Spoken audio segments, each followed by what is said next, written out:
Hello, Pastor Joel here from Chico First.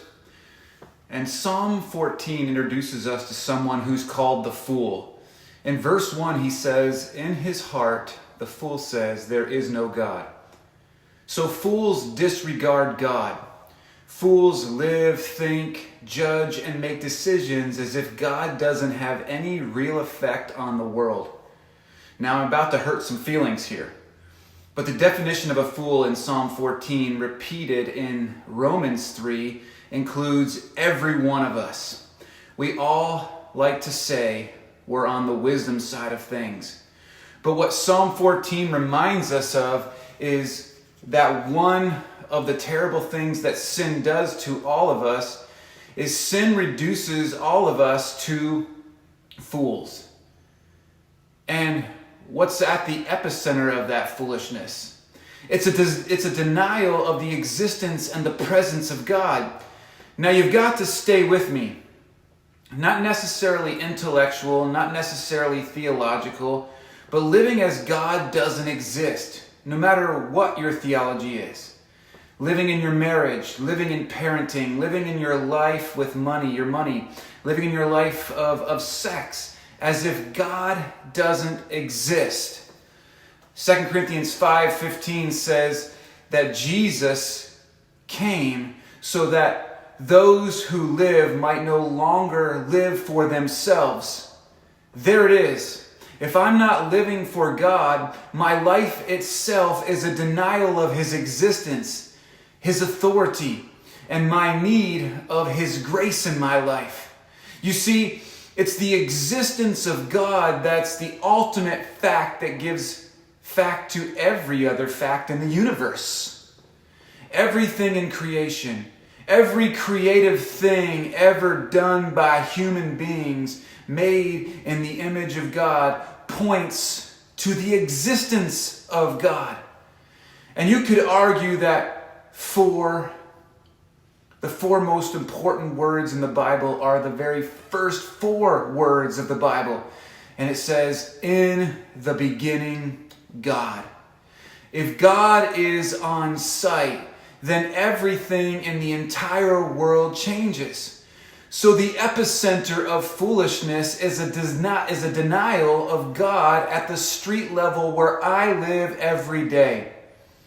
This secret inward conviction against God has consequences. The fool becomes corrupt and is unable to do anything good.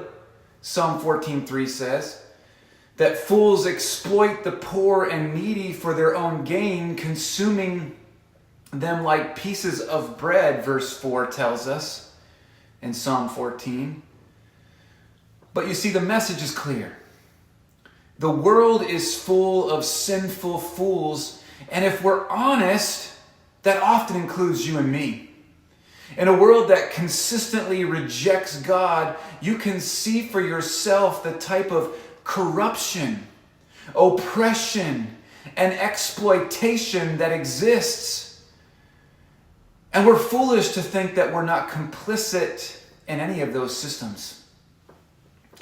And so if we want to escape the corrupt cycles of life on earth, if we want to be forgiven for the ways that we've contributed to oppression in this world, then we need to believe that God exists. We need to trust that God is real. And if we confess with our mouths that Jesus is God or Lord, we will not only be wise, but we will also experience the restoration of our world and the warmth of God's protective presence forever. And so I have to ask you, and I really need to ask me this question. Are you a fool? Am I a fool? I don't mean that you don't have God as a theological starting point in your formal belief system, but do you live your life as a fool? Do you live whole days of your life acting as if God doesn't exist? Do you live with that state of God amnesia in your parenting, or when you handle your money and the way that you handle your money, or in your sexual life? You see, let's live our lives in the reality of the truth and existence of God.